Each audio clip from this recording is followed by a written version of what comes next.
for starters, there's so many Jewish values that call us to the challenge of the climate crisis.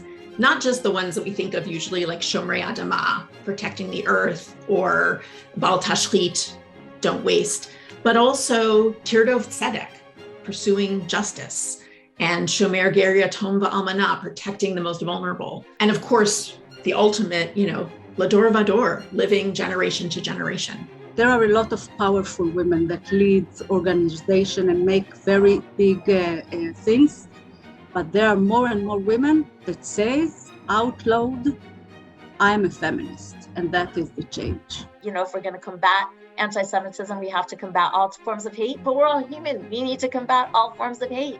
That's a Jewish value. Intergenerational collaboration and an intergenerational focus is like this untapped car battery that once we figure out how to plug into it, it's going to jumpstart our work in ways that we haven't imagined. When I speak to the Project Kesher leaders in Ukraine, and I see them not only overseeing humanitarian support, but planning ahead to have a feminist Ukrainian Haggadah for Passover 2023, I can see the impact that I have had. The first thing I do these days is check in to see if my staff is okay, to see if they survived the bombing of the night before.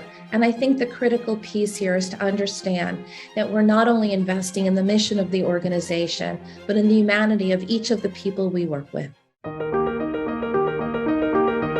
The cycles that I have experienced from being a child to growing into adulthood to becoming a mother, as well as the cycles that I experience as a Jew when it comes to Shabbat or when it comes to Rosh Chodesh, there's all these opportunities to really mark moments and mark time.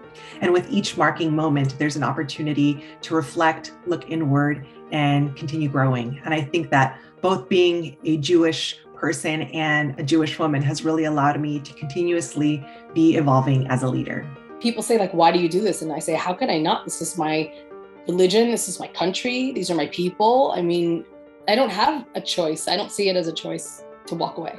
I never thought of myself as a leader. And it was at the point at which someone tapped me on the shoulder and said, you can do this, that I actually understood that I could. I needed someone else to express confidence in me. You have the skills already, and you can do it with a friend. You don't have to do it alone. Since I was 14, have wanted to be a rabbi.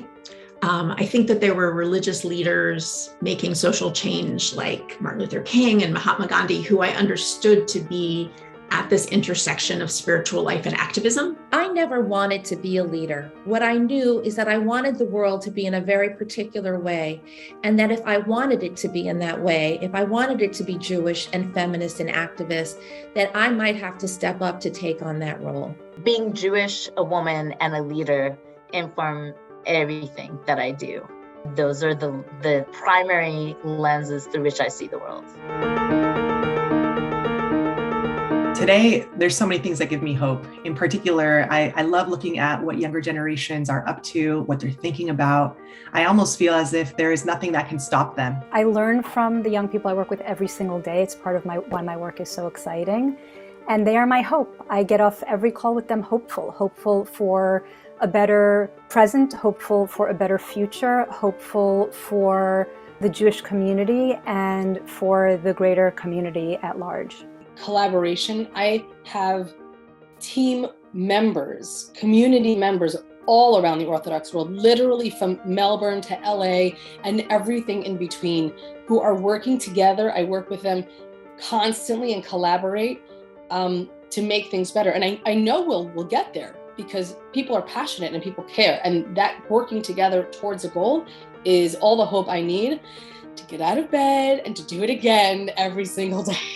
What gives me hope is the new generation of leaders that are coming behind me and us, who will not stand for things that we've kind of been going along with. What was modeled to me is being uncompromising in every element of who you are, that you can be both a feminist, but still carry on these very traditional roles. And you carry resilience and pride and identity. And that was what was modeled to me through the Sephardic women in my family, was just being completely whole women in every element. It was a big honor to be part from a collective of women that lead so many organizations around the world. I feel it's like a step that I can check to myself that I achieved. Where women supporting women is crucial to women's success. I think that there's no replication or substitute for that. The mentorship, the collaboration, the sharing, the support. Feeling alone as someone who has tremendous responsibility is dangerous. And you need people who support you, who believe in you, who you can kvetch to, who can hear you, and who won't judge you. I deeply appreciate you guys seeing us and recognizing the work that we do and recognizing that systemic change within Orthodoxy not only is important for the Orthodox, but really will affect the whole Jewish world. And it's something that I want to appreciate and acknowledge and thank everyone here for giving us this opportunity and this chance, truly. I am a middle-aged Ashkenazi Jewish woman from New York City. My opportunity to engage in dialogue with people who are from all over the world, whose experiences and practices are so vastly divergent from my own, has really exposed me to a wide variety, both of professional practice and expertise and personal narratives that shed a great deal of light on what different kinds of leadership look like and the ways of meeting the challenges of our work. It feels really great. Wow, I'm getting emotional.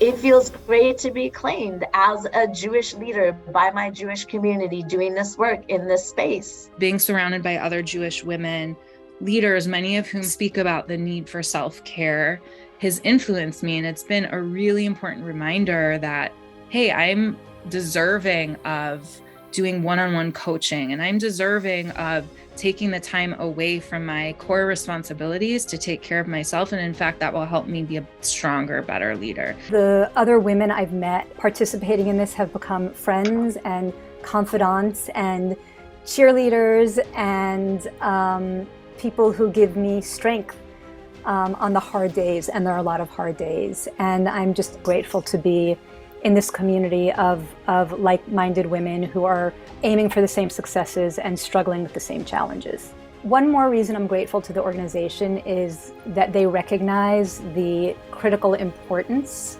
of supporting in so many ways organizations that are fighting for gender equity, for recognizing that gender equity and racial equity and class equity go hand in hand, understanding and supporting that the work we do is not women's work, it's community work, it's world work, it's humanity work. I think one of the most wonderful things about the collective and just being people is when you can forgive someone else. I don't think that there's an English translation for this word.